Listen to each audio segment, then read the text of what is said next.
2 minute पहले हम लोग अपने बच्चों को यहाँ सम्मान कर रहे थे। कहीं न कहीं उन पुरखों का देन है। हमारे पास कबड्डी का इतना विशाल ग्राउंड है जहां से विकास सर जैसे द्रोणाचार्य आते हैं और उन बच्चों को निखार पाते हैं। तो ये पुरखों की साधना है, ये कहीं न कहीं अपने पुरखों की साधना है। अब कुछ मुद्दों पर हम लोग आए। 26 जनवरी और स्वतंत्रता दिवस से संबंधित बहुत सारी बातें आप जानते हैं, लेकिन एक घटनाक्रम आप बच्चों के साथ और अभिभावकों के साथ हम साझा करना चाहते हैं।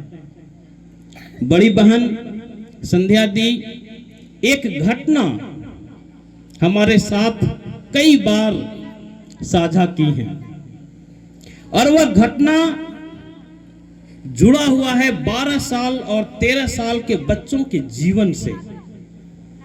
दीदी एक कहानी हमें बताई है और कई बार, और दीदी के कहने से हम बहुत विस्तार में गए कि सचमुच में ऐसा कोई घटना घटा था क्या आजादी के आंदोलन में।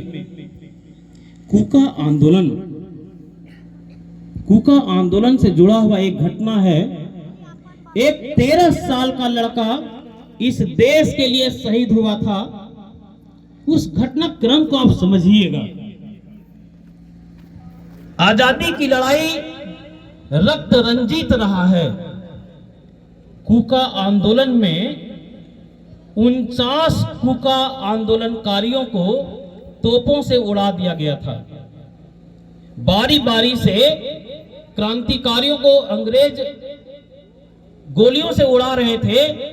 इसी क्रम में जब 50वां नंबर आया तो 50वां नंबर एक 12-13 साल के क्रांतिकारी का आया। उस बच्चे का नाम था, उस 13 साल के बच्चे का नाम था बिशन सिंह कूका। क्या नाम था? जोर से बोलो। बिशन सिंह कूका। उसकी मां भी संजोग से वहीं थी। उसे भी तोपों से उड़ाया जाना था। उसकी मां बहुत गिड़गिड़ाई, रोई कि इस बच्चे पर रहम किया जाए, इस बच्चे की अवस्था को देखा जाए। उस मां के रोने से अंग्रेज अफसर का कलेजा पसीज गया और वह मन बनाया कि इस बच्चे को छोड़ देंगे। लेकिन उस बच्चे के सामने एक शर्त रखी गई। कूका आंदोलन के जो नायक थे, जो गुरु थे, उनका नाम था राम सिंह। कूका आंदोलन राम सिंह के नेतृत्व में चला था और वह बच्चा राम सिंह को अपना गुरु मानता था। अंग्रेज अफसर का कहना था कि तुम अपने गुरु की बात को मत मानो, और उसके गुरु को अपशब्द कहा गया अंग्रेजों के द्वारा। वह 13 साल का लड़का आओ देखा न ताओ उस अंग्रेज अफसर को वहीं पटक दिया और उसकी दाढ़ी बढ़ी हुई थी। उसकी दाढ़ी को अपने हाथों से जकड़ लिया, पकड़ लिया। सोचो, कल्पना करो वह दृश्य कि एक तरफ जो है अंग्रेजी सेना खड़ी है, तोप खड़े हैं, इसे क्षमादान मिल गया है और वह लड़का लड़ क्यों रहा है? क्योंकि इसके गुरु को अपशब्द कहा गया था। और इसका प्रतिशोध लेने के लिए वह अंग्रेज अफसर को बुरी तरह से पटक के उसको मारना शुरू कर दिया। उसकी दाढ़ी को पकड़ लिया जोर से। उसका हाथ छुड़ाने के लिए उसका हाथ काट दिया गया, उसके पैर काटे गए। और आप लोगों को बता दें, जब हाथ काटा गया तो हाथ काटने के बाद उस बच्चे के हाथ में उस अंग्रेज अफसर का पूरा दाढ़ी था। तो गुरु भक्त बिशन सिंह कूका को आज हम लोगों को नमन करना चाहिए। प्यारे बच्चों, यह अवसर सीखने का भी है, एक सामूहिक संवाद करने का अवसर मिला है। आजादी की लड़ाई में जालियांवाला बाग हत्याकांड आप लोग पढ़े हैं। जालियांवाला बाग हत्याकांड के समय एक लड़का था जो 12-13 साल की अवस्था का रहा था। यह प्रसंग आपके साथ इसलिए साझा कर रहे हैं कि आजादी की लड़ाई में तुम्हारे उम्र के लोगों का क्या योगदान था, ये तुम जान सको। 12-13 साल की अवस्था का एक लड़का था जो जालियांवाला बाग हत्याकांड को अपनी आंखों के सामने देखा था। अंग्रेजों के उस नृशंस हत्याकांड को देखा था और उस लड़के का नाम था, उस 12 साल की उम्र के लड़के का नाम था उधम सिंह। उधम सिंह एक संकल्प को जीने लगा 12 साल की अवस्था से कि उसके जीवन का एकमात्र मकसद है कि जो माइकल ओ डायर, देखो 2 डायर यहां हैं, बहुत क्लियर कट है, ध्यान से सुनना, हम तुम लोगों से पूछेंगे भी। जनरल डायर जालियांवाला बाग हत्याकांड का मुख्य साजिश करता था, लेकिन गोली चलाने का जो आदेश दिया था वो था गवर्नर माइकल ओ डायर, जो पंजाब का उस समय गवर्नर था। जो गोली चलाने का जो आदेश दिया था माइकल ओ डायर, इसे मारने का संकल्प उधम सिंह ने लिया। कितने साल की अवस्था में? 13। बोलो। उधम सिंह की उम्र क्या था उस समय? 12। जालियांवाला बाग हत्याकांड कब हुआ था? 13 अप्रैल 1919। और इस संकल्प को उधम सिंह 20 साल तक अपने सीने में छिपाए रखे और 1940 में माइकल ओ डायर इंग्लैंड में एक सभा में भाषण दे रहा था। उधम सिंह उसे अपनी गोलियों से छलनी कर दिए। तो संकल्प को जीना क्या होता है? सोचो, 12 साल की उम्र में देश के लिए संकल्प लिया, देश के इस बड़े नरसंहार को का बदला लेने का संकल्प लिया और लगभग 20 सालों तक उस संकल्प के साथ उधम सिंह जीते रहे। उधम सिंह के माता पिता को लगता था कि अगर इसकी शादी कर दिया जाए तो ये भूल जाएगा सारी बातों को, लेकिन उधम सिंह ने अपने माता पिता को कहा था कि गुलाम भारत में शादी करके हम गुलाम बच्चे पैदा नहीं करना चाहते। तो ये उम्र, जिस उम्र में तुम हो, ये संकल्प को जीने का उम्र है। लेकिन ये ठीक है, आदरणीय प्रधानमंत्री नरेंद्र मोदी का एक स्टेटमेंट बड़ा अच्छा लगता है हमको। उनका कहना है कि देश के लिए मरने का यह समय नहीं है, देश के लिए जीने का समय है। हम अगर देश के लिए मर नहीं सकते हैं तो देश के लिए जी तो सकते ही हैं।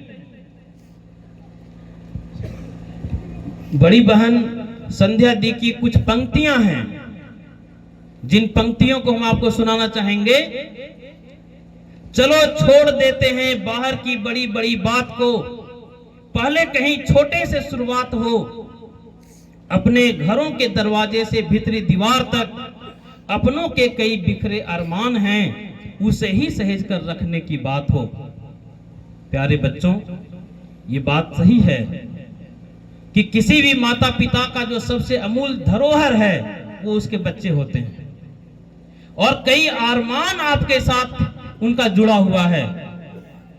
याद करो, एक घटनाक्रम तुम लोगों के साथ हम कई बार साझा किए हैं कि प्रतापपुर के सुदूरवर्ती गांव में 8वीं क्लास की एक लड़की जो सरकारी स्कूल में पढ़ती थी, सरकारी स्कूल में पढ़ने वाली लड़की को अपने पिता की गरीबी देखी नहीं जाती थी, अपने मां की बेबसी वह देख नहीं पाती थी। प्रतापपुर जैसे एक सुदूरवर्ती पिछड़े क्षेत्र के गांव से निकली हुई एक बच्ची, अभी यहाँ बैठे हुए हैं गौतम जी के विद्यालय की ही छात्रा थी, उस बच्ची का नाम हम भूल रहे हैं। 8वीं क्लास में सरकारी विद्यालय में पढ़ने वाली बच्ची एक संकल्प ली कि हमको किसी भी कंडीशन में नीट निकालना है और डॉक्टर बनना है। ये बात प्रेरित करता है कि लोग कहते हैं कि सरकारी विद्यालय में पढ़कर के लोग अच्छा नहीं कर सकते हैं। वह बच्ची हमारे और आपके लिए प्रेरणा का स्रोत हो सकती है कि 8वीं क्लास में सरकारी विद्यालय में पढ़ने वाली एक बच्ची संकल्प लेती है और आज वह नीट निकाल करके MBBS कर रही है, इसी चतरा में रह करके वह तैयारी की ऑनलाइन माध्यम से। तो आपके पास बहुत सारा विकल्प है। आप देश के लिए अगर कुछ करना चाहते हैं तो आप अपने माता पिता के अरमानों को पूरा करने के लिए लगिए। एक घटनाक्रम आपके साथ हम पिछले बार भी साझा किए थे। बॉयज हाई स्कूल जो आज सीएम स्कूल के रूप में आज बदल गया है। शमीम सर जो इस विद्यालय के फाउंडर शिक्षक हैं, अपने अक्षयवट सर जो आज नहीं उपस्थित हो पाए हैं, ये दो लोग इस विद्यालय के लिए बुनियाद का काम किए हैं। तो शमीम सर के साथ हमको सीएम स्कूल में किसी शायद कोई डिप्यूटेशन था, गौतम जी से भेंट हुई। गौतम जी शमीम सर के साथ एक फोटो खींचे, अपना एक सेल्फी लिए, अपने स्टेटस में लगाए। एक शिक्षक के लिए क्या सम्मान था, शिक्षक के लिए क्या भाव था। गौतम जी अपने स्टेटस में लिखे, मेरे जीवन का सुनहरा दिन, अपने गुरु जी के साथ कुछ पल बिताने का अवसर मिला। तो कहीं न कहीं मरमदिरीब जो उच्च विद्यालय जो आज +2 विद्यालय के रूप में परिणत है, प्राथमिक विद्यालय से अपनी सफर शुरू किया था, आज +2 विद्यालय के रूप में परिणत है। और कई कोहिनूर को अभी शमीम सर बता भी रहे थे कि किस तरह से देश सेवा में आज कमात से कई लोग, अगल बगल से कई लोग देश सेवा में हैं। और +2 विद्यालय में एक शिक्षक के रूप में चयन, ये निश्चित रूप से हम लोगों के लिए गौरव का विषय है। प्रशाखा पदाधिकारी के रूप में सोनू जी हैं, तो इन लोगों को हम लोग विशेष रूप से आमंत्रित किए थे आप लोगों के बीच में। उसका कारण था कि आप प्रेरित हो सकें, क्योंकि ये आपके बीच से हैं, ये आपके बीच से हैं। हमको लगता है कि आप बहुत सारे लोग इनको देखे होंगे, आपके गांव के हैं, है ना। और गौतम, ए बच्चा ठीक से बैठो। एक केमिस्ट्री में देखो, पहले तो अनुशासित रूप से बैठना सीखो। केमिस्ट्री में एक बड़ा नाम है गौतम जी, है ना। चतरा में जो पढ़ने वाले बच्चे हैं, तो केमिस्ट्री में ये स्थापित शिक्षक हैं। +2 में शिक्षक बनने के पूर्व भी ये बच्चों का मार्गदर्शन कर रहे थे चतरा में रह करके। तो आज हम लोगों को अपने विद्यालय के 2 पूर्ववर्ती छात्रों का भी अभिनंदन और स्वागत करना है।